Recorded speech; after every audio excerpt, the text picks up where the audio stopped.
एक बार की बात है, एक शांत झील के किनारे एक सुंदर हंस रहता था। उसका शरीर दूध के समान सफेद और पंख मोतियों जैसे चमकते थे। वह झील के अन्य पक्षियों से अलग था, क्योंकि वह बहुत समझदार और दयालु था। स्वर्ण हंस और लोभी स्त्री। वही हंस रोज झील में तैरता और भोजन की तलाश करता।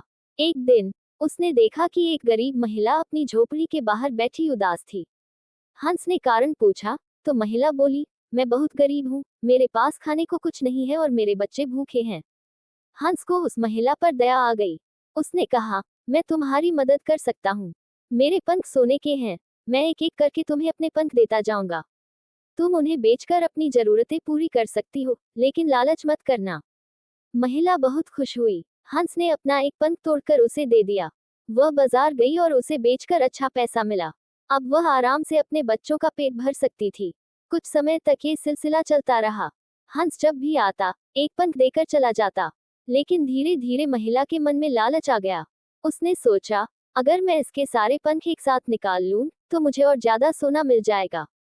फिर मुझे कभी गरीबी नहीं सताएगी। लालच का परिणाम, अगली बार जब हंस आया, तो महिला ने उसे पकड़ लिया और उसके सारे पंख नोच लिए। लेकिन जैसे ही पंख निकाले गए, वे सोने के बजाय साधारण सफेद पंख बन गए। हंस दर्द से कराह उठा और बोला, तुम्हारे लालच ने तुम्हें अंधा कर दिया। अगर तुम धैर्य रखती, तो मैं हमेशा तुम्हारी मदद करता। अब मेरे पंख वापस नहीं उगेंगे, और तुम्हें कुछ भी नहीं मिलेगा। महिला पछताने लगी, लेकिन अब कुछ नहीं हो सकता था। हंस ने धीरे धीरे दम तोड़ दिया, और महिला फिर से गरीब हो गई।